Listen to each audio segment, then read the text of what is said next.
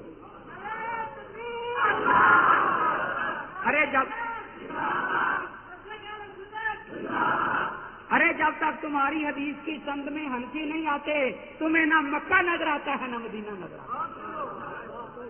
اور تم لوگوں کو کہتے ہو ہم مکے مدینے والے. تمہاری سند ہمارے بغیر مکے جاتی ہی نہیں، مدینے جاتی.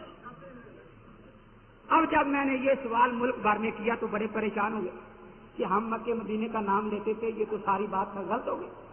اب انہوں نے نئی ایک سند گڑی کہ شمشاد سلفی کہتا ہے میں شاگرد ہوں محمد گوندلوی، وہ شاگرد ہے عبد المنان وزیر آبادی کا، وہ شاگرد ہے عبد الحق یونٹینی کا، اور وہ شاگرد ہے قاضی شوکانی. اب سند میں حنفی کوئی نہیں آیا، لیکن سند مکے نہیں گئی، یمن کے شیعوں کے پاس گئی.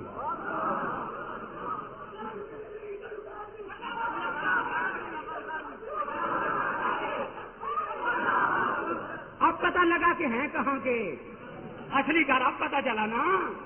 اب ان کی سند گئی ہے یمن کے زیدی شیعہ کے پاس، شوکانی امیر یمانی کے پاس سند جا رہی ہے. یہ ہے جن کی سندیں وہاں تک پہنچ رہی ہیں. اور وہاں ہماری اس عبارت کو لکھو کہ وہاں کیا لکھا. وہاں صرف یہ بات لکھی ہوئی ہے ہدایہ وغیرہ میں کہ وہ آدمی جس کو عام آدمی حدیث کے بارے میں کچھ علم نہیں کہ صحیح ہے یا ضعیف ہے، ناسخ ہے یا منسوخ ہے، اس کو کوئی منسوخ حدیث ملے وہ اس پر عمل کر سکتا ہے یا نہیں. تو ہم کہتے ہیں کہ علماء سے تحقیق کرنی چاہیے یا نہیں. میں آپ کو بتاتا ہوں، اگر کوئی آپ کو بخاری کی حدیث رافضی دکھا دے جس میں یہ لکھا ہے کہ کچھ صحابی آ رہے ہیں صحابی ہے صحابی، اور وہ صحابہ کی مذمت اس سے نکالنا چاہے تو آپ صحابہ کو برا بلا کہنا شروع کریں گے یا شیخ الحدیث کے ساتھ پاس چلے جائیں گے کہ ذرا مطلب سمجھا دو؟ تو شیخ الحدیث کے پاس مطلب سمجھنے کے جانے سے آپ کافر ہو جائیں گے؟ جی ارے ان کا ایک غیر مقلد آیا، میں نے 20 حدیثیں سنائی رفع جان نہ کرنے کی، میں نے کہا مان لو، سنتا تھا کہتا تھا سمینا واسینا، سن لیا مانتا نہیں نبی کی حدیث۔ آخر میں لوگوں نے پوچھا کیا کرے گا، کہتا اپنے مولوی سے اجازت لوں گا جا کر کہ نبی کی ان حدیثوں پر عمل کروں یا نہ کروں۔ ارے اس پر فتویٰ لگاؤ، تمہارے بھی سارے آتے ہیں۔ اب میں نے آیت حدیث سنائی ہے نا، وراثت العلماء کے بارے میں سنائی ہے یا نہیں؟ ایک غیر مقلد یہاں بیٹھا ہوا نہیں اٹھا کہ میں ایمان لے آیا اور قرآن کو مان لیا اور حدیث کو مان لیا، اٹھا؟ اگر یہ قرآن حدیث کو مانتے تو یہ حدیث صحیح جو میں نے پیش کی تھی، ان کے کہنے کے مطابق عدالت کا فیصلہ بھی پیش کر دیا کہ حدیث صحیح ہے۔ لیکن کسی غیر مقلد کو یہ جرأت ہوئی وہ اٹھ کر کہتا کہ میں یہ سوال قرآن پر مبنی ہے، حدیث پر مبنی ہے، شیطانی قیاس پر مبنی ہے۔ کس پر مبنی ہے؟ اللہ کے نبی سچ فرما گئے ہیں، فقیہ واحد اشد علی الشیطان من، جنگ شروع ہو گئی ہے، ایک طرف فقیہ ہے ایک طرف شیطان ہے۔ اب شیطان فقہا کے خلاف وسوسے پیدا کر رہا ہے۔ آگے ہے کیا تقلید کا لفظ قرآن حدیث میں جانوروں کے علاوہ کبھی انسانوں کے لیے بھی استعمال ہوا ہے؟ ہرگز نہیں، یا کہتا سینہ زوری ہے، تحکم بلا دلیل ہے، فاتوا ببرہان من اللہ ورسولہ ان کنتم صادقین۔ جی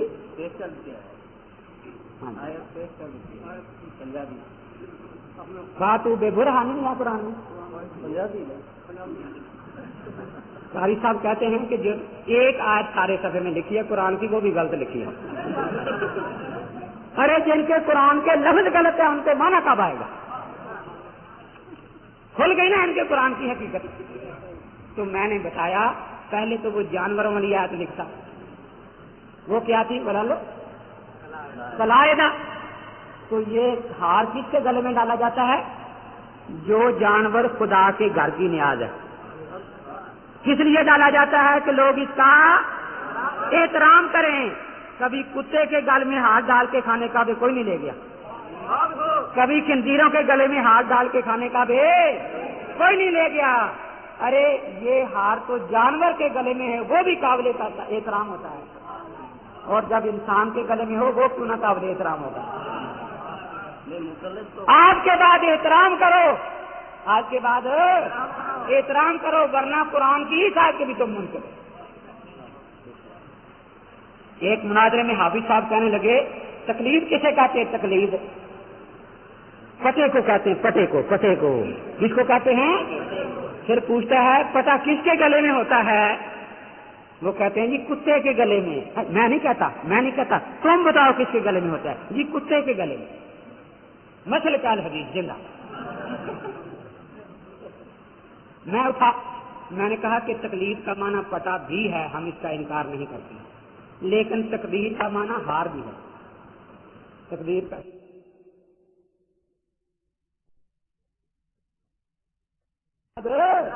احترام کرو، ورنہ قرآن کی ہی شاید کبھی تم منکر۔ ایک مناظرے میں حافظ صاحب کہنے لگے تقلید کسے کہتے ہیں؟ تقلید پٹے کو کہتے ہیں، پٹے کو، پٹے کو کس کو کہتے ہیں؟ پھر پوچھتا ہے پٹا کس کے گلے میں ہوتا ہے؟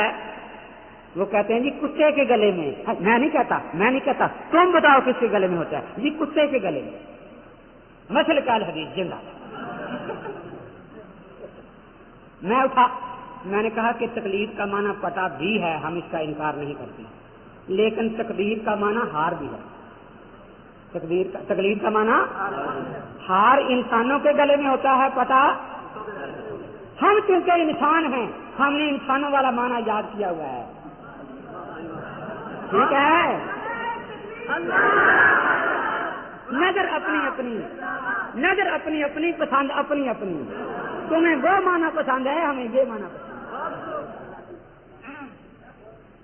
ارے یہ جو باتیں کہتے ہو مقلد کتا ہوتا ہے، کیا واقعی امام بخاری کتے ہیں؟ معاذ اللہ، طبقات شافیہ دوسری جلد میں لکھا ہے کہ امام شافعی کے مقلد ہیں امام بخاری.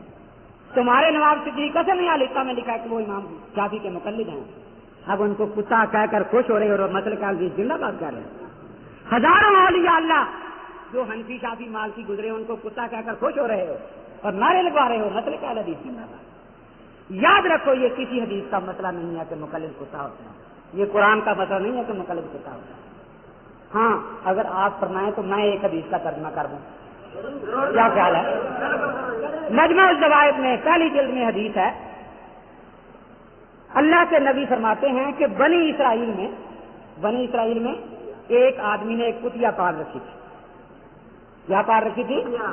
جب کوئی مہمان آتا وہ اس کو بھونکتی, وہ مارتا اسے کہ کیوں بھونکتی, اپنا بیگانہ تو پہچان لیا کر کم. کئی دن مار کھانے کے بعد اس نے ارادہ کر لیا کہ اب نہیں بھونکوں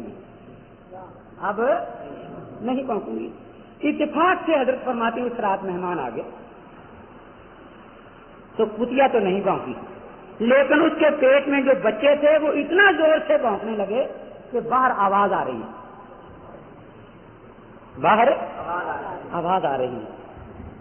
صحابہ نے حضرت پاک سے پوچھا کہ حضرت اس مثال کا مقصد کیا ہے؟ غور سے سنیں. اللہ کے نبی فرماتے ہیں میری امت کا جب آخری زمانہ آئے گا تو کچھ صفحاء میری امت کے علماء کو بھونکا کریں گے. اللہ کے نبی کا فرمان ہے. اب آپ کو پتا ہے صاحب ہدایت کو کون بھونکتا ہے؟ ابو حنیفہ کو کون بھونکتا ہے؟ امام محمد کو کون بھونکتا ہے؟ یہ علماء ہیں یا نہیں؟ تو یہ اللہ کے نبی کی حدیث ہے. اب ان کے مقام کا علم ہو گیا یا نہیں؟ آپ باجماعت نماز پڑھتے ہیں تو آپ کے دل میں ایک دن شوق آیا کہ قرآن میں حکم ہے فاستبقوا الخیرات, نیکی میں آگے بڑھو. امام ابھی رکوع میں ہے, آپ سجدے میں چلے گا تاکہ زیادہ ثواب ملے. تو اب کتنا ثواب ملے گا بھلا؟ جی نہیں ہوگی. حضرت کا کیا فرماتے ہیں مجھے خطرہ ہے کہ اس کا سر کہیں کیا گدھے جیسا نہ بن جائے. اور تلخیص الحبیر میں حافظ ابن حجر نے حدیث ایک نقل کیا ہے, فرمایا مجھے ڈر ہے کہ اس کا سر کہیں کتے اور خنزیر کے سر جیسا نہ بن جائے. اب امام کی مخالفت کرنے والے کو گدھا کون کہہ رہا ہے؟ امام کی مخالفت کرنے والے کو کتا کون فرما رہے ہیں؟ امام کی مخالفت کرنے والے کو خنزیر کون فرما رہے ہیں؟ یہ میں حدیث پڑھ رہا ہوں یا اپنی طرف سے قیاس کر رہا ہوں؟ ہاں فرق اتنا ہے, یہ مسجد کا امام چھوٹا ہے, اس کا مخالف چھوٹا اور بڑے امام کا مخالف ٹھیک ہے. دیکھو یہ کہتے ہیں قرآن حدیث ہم مانتے ہیں, حدیثیں میں پڑھ رہا ہوں. اگر تمہارے پاس ضرورت ہے تو کوئی حدیث لکھو کہ امام کی تقلید کرنے والا, مرشد کی تقلید کرنے والا آدمی کتا ہوتا ہے, گدھا ہوتا ہے, جانور ہوتا ہے. جو تم تقریروں میں کہتے ہو تمہارے پاس کچھ ہے؟ اب پتہ نہیں شاید قلم ٹوٹتے ہیں, کوئی حدیث آتی بھی ہے. کیا فقہ حنفیہ شریعت محمدی کے عین مطابق ہے؟ قرآن و حدیث سے دلائل دیں. یہ اس جاہل نے لکھا ہے جس کو فقہ کا معنی نہیں آتا. اصول شافعی کا پہلا صفحہ پڑھ لیتا تو اسے پتہ چلتا کہ فقہ کی پہلی بنیاد قرآن ہے. جس کی بنیاد قرآن ہو وہ قرآن کے مطابق ہے یا مخالف ہو؟ اس کے دوسری بنیاد سنت ہے. جس کی بنیاد سنت ہو وہ سنت کے موافق ہے یا مخالف ہو؟ اس کی تیسری بنیاد اجماع امت ہے. قرآن اور حدیث کہتے ہیں جو اجماع کا منکر ہے وہ دوزی ہے. یہ فیصلہ قرآن و حدیث کا ہے. اور اس کا چوتھی اس کا جو ہے وہ سیاسی اجتہاد ہے, جس کو اس نے خود مانا ہے نا کہ ہم جو مسائل منسوخ نہ ہو وہاں سیاسی اجتہاد کے قائل ہیں. اور فقہا نے لکھا ہے, علماء نے, شاہ ولی اللہ لکھتے ہیں کہ جو شرعی قیاس کا منکر ہے وہ بدعتی ہے, اس کا ووٹ کینسل ہے. عبد الجید میں شاہ ولی اللہ فرماتے ہیں دین صرف قرآن و حدیث کا نام ہے, اس کے علاوہ کوئی کتاب یا کسی دین کا نام دین ہے. قرآن و حدیث سے دلائل دیں. قرآن کہتا ہے وَمَن يَتَّبِعْ غَيْرَ سَبِيلِ الْمُؤْمِنِينَ نُوَلِّهِ مَا تَوَلَّىٰ وَنُصْلِهِ جَهَنَّمَ وَسَاءَتْ مَصِيرًا. جو اجماع کو نہیں مانتا وہ دوزخی ہے. اب اجماع والے مسئلے قرآن میں صاف مذکور نہیں ہیں, حدیث میں صاف مذکور نہیں ہیں, وہ فقہ کی کتاب نہیں ہے.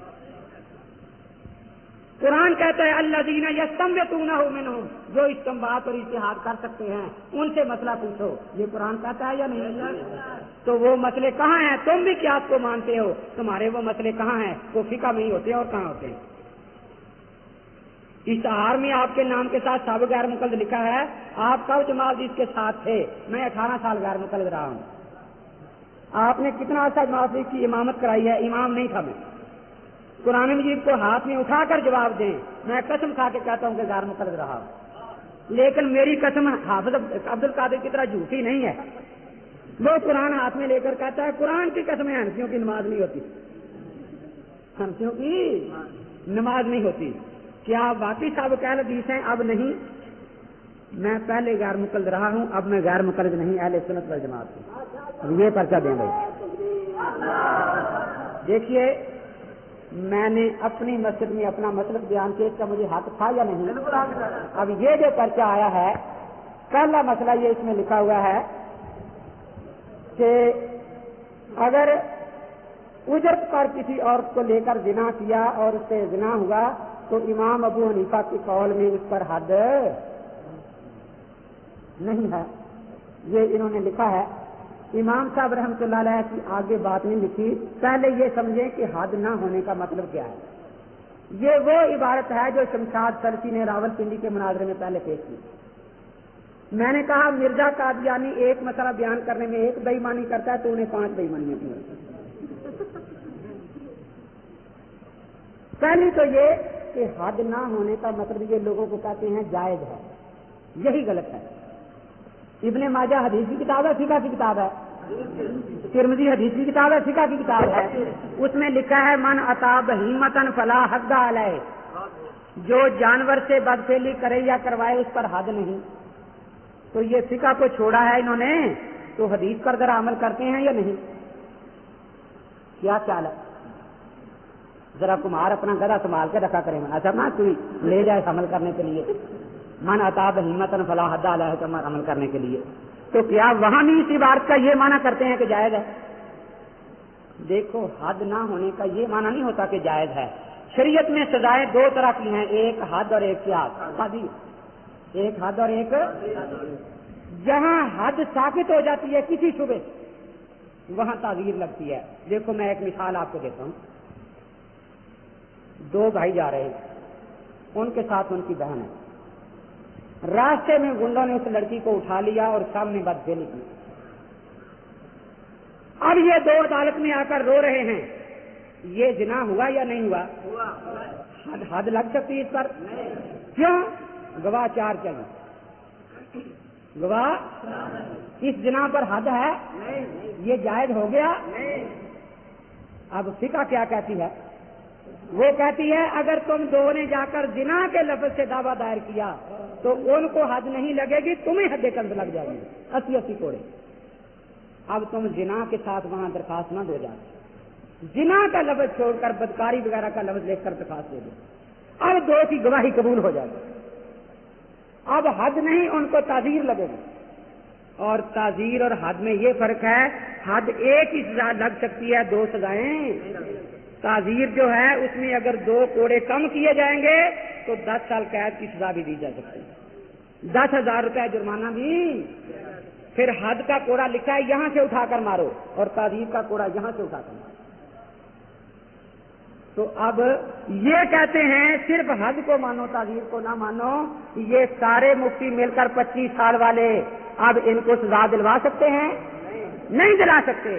فقہ کہتی ہے کہ اس پر اب حد نہیں لگ سکتی، حد نہیں لگ سکتی، لیکن اس کو تعزیر لگواؤ، اس کو تعزیر۔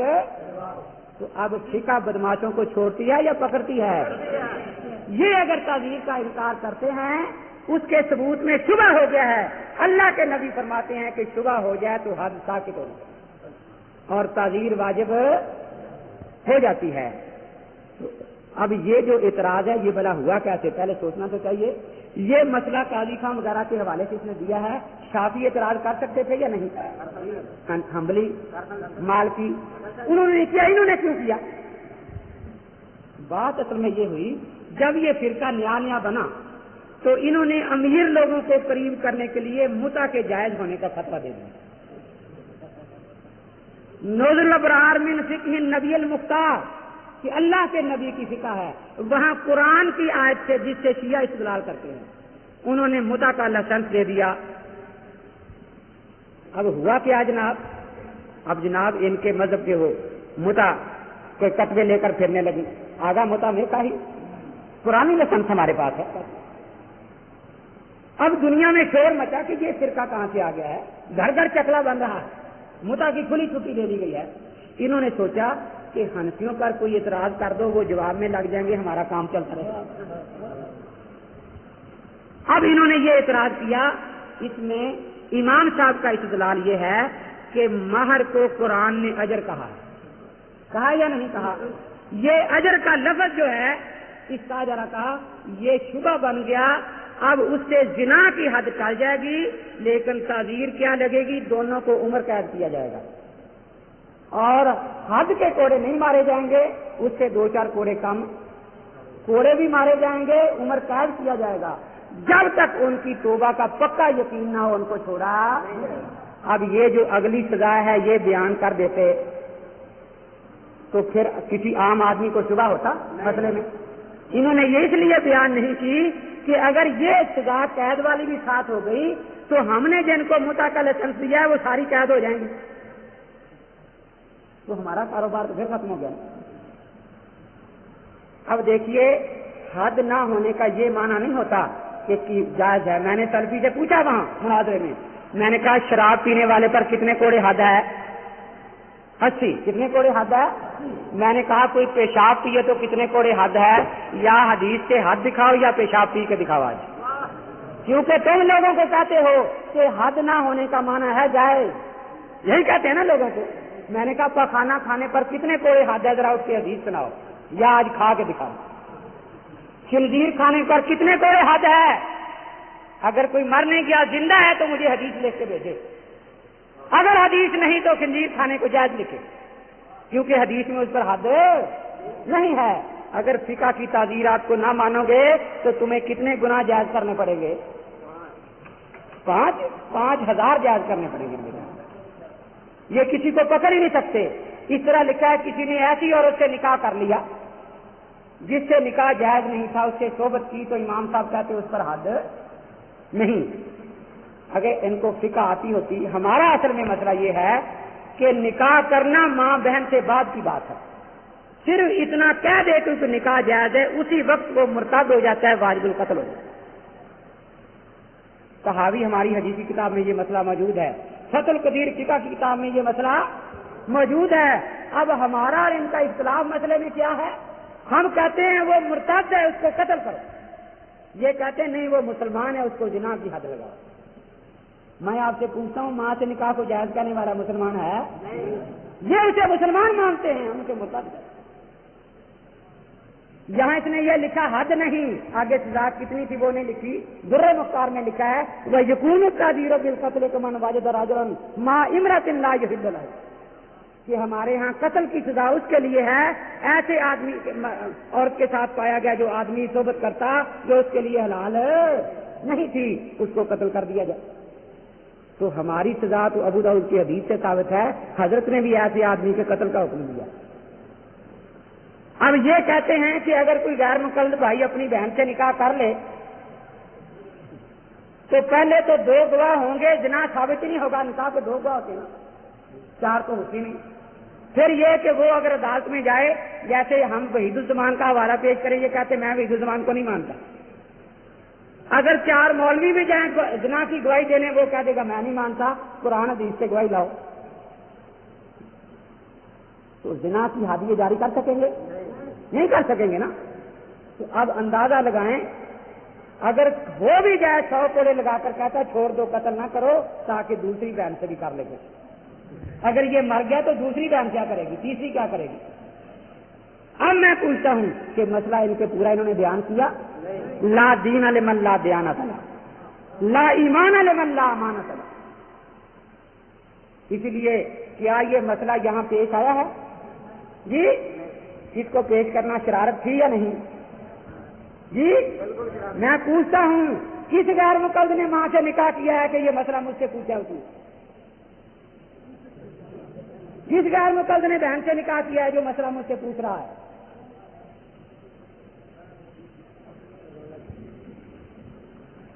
آگے پھر مسئلہ لکھا ہے تیسرا کہ اگر قرآن پاک کو دیکھ کر پڑھے نماز اس سے تو نماز فاسد ہو جائے گی، اور کی شرمگاہ کو دیکھے تو نماز فاسد نہیں ہوگی، لأن الاول تعلیم و تعلم فی حالت ثانی۔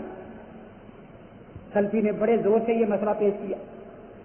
دیکھیے یہ اس کے ساتھ حدیث لکھے کہ قرآن دیکھ کر پڑھنے سے نماز نہیں ٹوٹتی، ہم کہہ دیں گے ہمارا مسئلہ غلط۔ یہ حدیث لکھیں کہ شرمگاہ پر نظر پڑنے سے نماز اچانک پڑھنے سے ٹوٹ جاتی ہے، ہم کہہ دیں گے ہمارا مسئلہ غلط۔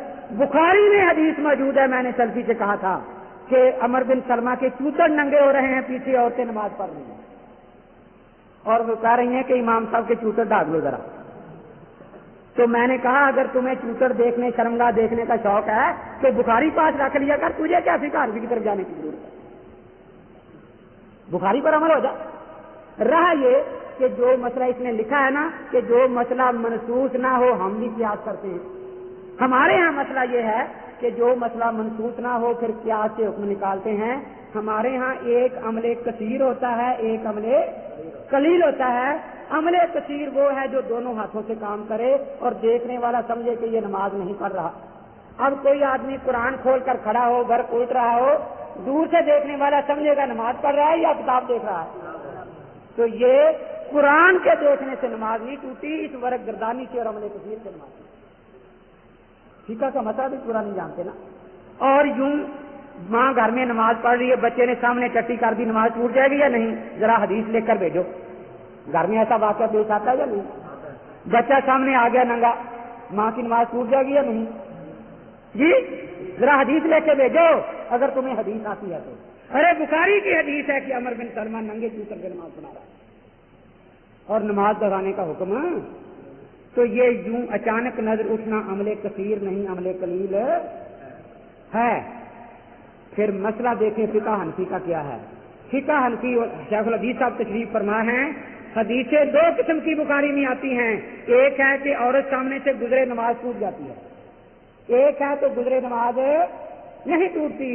ہمارے علماء اس کی شرح میں بیان کرتے ہیں، ہمارے علماء نے لکھا ہے کہ عورت کپڑے پہن کر بھی سامنے سے گزر جائے تو نماز کے خشوع میں فرق آ جاتا ہے۔ ارے جن کا مسئلہ یہ ہو ننگی عورت نہیں، کپڑے پہن کر سامنے سے گزرے تو نماز کا خشوع باطل ہے، ان کے بارے میں تم اس قسم کے مسئلے بیان کرتے ہو۔ اس کے آگے مسئلہ یہ لکھا ہے کہ اگر جسم پر اگر یہ نفسیر جاری ہو، فاتحہ خون سے پیشانی پر لکھ لی جائے، للاستشفاء وبالبول اذن ان علم فی شفاء لا باس به شامی۔ ہم نے پڑھا تھا کہ جب ملائے اعلیٰ کی میٹنگ ہوتی ہے نا تو شیطان درمیان سے تھوڑی سی بات ہو سکتا ہے اور بہت سے جھوٹ ملا کر آگے بیان کرتا ہے، یہی کام اس شیطان نے کیا ہے۔ وہاں اوپر عنوان ہے تداوی بالمحرم، کہ جتنا خنزیر حرام ہے اسلام میں، جتنا مردار حرام ہے، جتنی شراب حرام ہے، اتنا ہی نجاست سے کتاب قرآن لکھنا حرام ہے۔ بلکہ شامی کی تیسری جلد کتاب المرتد میں لکھا ہے کہ جو نجاست پر قرآن رکھ دے وہ مرتد ہے، واجب القتل ہے۔ یہ ہے ہمارا مسئلہ۔ اب قرآن میں خنزیر کو حلال لکھا ہے یا حرام لکھا ہے؟ مردار کو حلال لکھا ہے یا حرام لکھا ہے؟ عیسائی قرآن کے دشمن ہیں یا نہیں؟ لیکن آج تک عیسائیوں سے مناظرے کیے، عیسائیوں میں اتنا بے حیا کوئی آدمی نہیں نکلا جتنا غیر مقلد ہے۔ کبھی کسی عیسائی نے یہ نہیں کہا کہ قرآن میں خنزیر کو حلال لکھا ہے، کبھی کسی یہودی نے یہ نہیں کہا کہ قرآن میں مردار کو حلال، لیکن آگے اضطراری حالت میں اجازت دی ہے یا نہیں دی؟ اضطرار کا مسئلہ اور اختیار کے مسئلے کا فرق ہوتا ہے یا نہیں ہوتا؟ شامی میں یہی لکھا ہے، وہاں پہلے حدیث بخاری کی نقل کی ہے کہ اللہ کے نبی نے کچھ لوگوں کو اونٹوں کا پیشاب پینے کا حکم دیا تھا۔ یہ حدیث کس کتاب کی ہے؟ بخاری کی۔ علاج کے لیے کہتے ہیں تھا، اب بھی کیا علاج حرام سے جائز ہے یا؟ علامہ شامی لکھتے ہیں ہمارے تینوں امام کہتے ہیں جائز نہیں، اس لیے یہ بھی جائز نہیں۔ ولم ينقل، یہ بھی نہیں نقل کیا گیا کہ اس طرح لکھنے سے نفسیر بند ہو جاتی ہے، کبھی کسی نے بیان کیا ہی نہیں۔ اب اندازہ لگائیں کہ ہمارے ہاں یہ کفر ہے۔ اگلا مسئلہ یہ ہے کہ جس حالت میں جان بچانے کے لیے کفر کا کلمہ کہنے کی اسلام اجازت دیتا ہے کہ ایسی حالت میں اس کی گنجائش ہے یا نہیں؟ یہ کہتے ہیں ہمارے تینوں امام منع کرتے ہیں. اور آگے لکھا ہے قال ابو بکر صاحب قیلا یجوز و قیل لا یجوز. اب یہ قیلا کس کا قول ہے؟ قال ابو حنیفہ نہیں، قال محمد نہیں، قال شافعی نہیں، قیلا سے غیر مقلد کا قول بیان کیا جاتا ہے کہ جس کے قائل کا پتہ ہی، کیونکہ ان کے یہاں حلال جانوروں کا پیشاب پاک ہے. فتاوی ستاریہ میں لکھا ہے پینا بھی جائز ہے. حلال جانوروں کا پیشاب پاک ہے، پخانا بھی پاک ہے، ضرورت کے وقت کھانا اور پینا بھی جائز ہے. ضرورت آگے لکھی ہے جیسے دوا، مثلا اگر آپ بیمار ہو گئے شربت بنفسا پی لیں گے، یہ گھوڑے کا پیشاب پی لیں گے. آپ بیمار ہو گئے اسپرو کی گولی چبا لیں گے، یہ بکری کی ننگی چبا لیں گے. آپ بیمار ہو گئے تو مجنون فلاسفہ کھا لیں گے، یہ گھر کا گوبر کھا لیں گے. کیونکہ فتاوی ستاریہ پاس رکھا پھر اس پر عمل بھی تو کرنا ہے نا بیچاروں نے، کیا کریں. ہمارا مسئلہ انہوں نے پورا نقل نہیں کیا، بے ایمانی کی. آگے لکھا ہے نجاست کسی عضو کو لگ جائے، اس کو زبان سے چاٹ لیا جائے، اثر ختم ہو جائے، اس طرح چھری پر لگ جائے اور چاٹ لیا جائے تو یہ تھوک جو ہے یہ چیز کو پاک کر دینے والا ہے. اب مسئلہ آخری ہے، اس کو سمجھ لیں. اصل مسئلہ یہ نہیں ہے جو یہ کہتے ہیں. مسئلہ یہ ہے کہ کچھ چیزوں کو ہم ناپاک کہتے ہیں، یہ ناپاک نہیں کہتے. جو مسئلے 5-6 لکھے ہیں آگے اس کے تحت اس کو یہ بیان کر دیتا تو پھر دھوکہ نہ آتا. دیکھیے آپ گنا چوس رہے ہیں، گنا چوستے ہوئے کبھی دانتوں سے خون نکل آتا ہے یا نہیں؟ اب پہلے آپ کا منہ پاک تھا، خون نکلنے سے ناپاک ہوا یا نہیں؟ اب آپ کیا کرتے ہیں؟ پانی تو پاس نہیں، خون کو نگلتے جاتے ہیں یا تھوکتے رہتے ہیں؟ اب آپ تھوکتے رہے، خون بند ہو گیا، اس کا نشان بھی باقی نہیں رہا. آپ کا منہ پاک ہو گیا یا نہیں؟ کس سے ہوا؟ چاٹنے سے، تھوک سے ہوا یا نہیں ہوا؟ یہ کہتے ہیں کہ خون ویسے ہی پاک ہے. جب منہ میں خون لگا ہوا تھا اس وقت بھی پاک تھا، اور خون نہیں رہا پھر بھی ہمیں فرق کرنا پڑا. ہمارے فقہا کو خون لگا ہوا تھا ناپاک ہے، خون سوکھ کر رہا، منہ پاک ہو گیا. دوسرا مسئلہ یہ ہے چائے آتی ہے انسان کو یا نہیں؟ منہ کے راہ یا کوئی اور راہ ہوتا ہے جی؟ اب کہے آگی بس میں بیٹھے ہوئے کسی کو پانی نہیں تو کیا کرتے ہیں؟ تھوکتے رہتے ہیں، یہی ہے نا. اب وہ نجاست تھی، تھوکتے زبان اثر بالکل ختم ہو گیا، منہ پاک ہوا یا نہیں؟ آدمی دنیا میں گناہ گار شراب پیتے ہیں یا نہیں؟ فقہ میں مسئلہ یہ لکھا ہے کہ شرابی نے شراب پی، ہونٹوں پر شراب لگی ہوئی ہے، اس نے پانی یا دودھ پیا، جو باقی بچا وہ نجس ہے، لیکن وہ سو گیا، پھرتا رہا. اب یہ زبان سے لعاب کا چشمہ تو جاری ہے نا، وہ سویا اور زبان پھیرتا رہا. جتنا شراب پینا گناہ ہے اتنا ہی چاٹنا گناہ ہے، لیکن جب اثر ختم ہو گیا تو منہ پاک سمجھا جائے گا یا نہیں؟ یہ مسئلہ کن نجاستوں سے متعلق ہے؟ جو منہ سے تعلق رکھتی ہے. قے کا تعلق کس سے ہے؟ یہ دانت سے خون نکلنے کا تعلق کس سے ہے؟ منہ سے ہے نا. شراب پینے کا تعلق کس سے ہے؟ منہ سے ہے. اگر غیر مقلد ٹٹی بھی منہ سے کرتے ہیں تو پھر مسئلہ پوچھ لیں. پہلے لکھ کے بھیجے کہ ہم نے ٹٹی منہ سے کرنی شروع کر دیا، دوسرا راستہ بند کر دیا. ارے یہ ان نجاستوں سے مسئلہ متعلق ہے جو منہ سے تعلق رکھتی ہے، اور جو مسئلے ہر انسان کو پیش آتے ہیں، یہ مسئلے پیش آتے ہیں یا نہیں آتے؟ تو اب مسئلہ آپ کی سمجھ میں آیا یا نہیں آیا جی؟ اب اس کو مثال پر ختم کرتا ہوں. 2 آدمی بیچارے سفر پر چلے گئے، ایک حنفی تھا ایک غیر مقلد تھا. وہ اتفاق یہ ہوا رات کو بیچارے کو حنفی کو ایسا خواب آ گیا جس سے غسل فرض ہو جاتا ہے، جسم خراب ہو گیا. صبح پانی تلاش کیا، پانی نہیں ملا. اس نے کہا اللہ کے بندے تیرے مذہب میں یہ کھانا جائز ہے، تو چاٹ لے گا تیرا ناشتہ ہو جائے گا، میرا جسم پاک ہو جائے گا.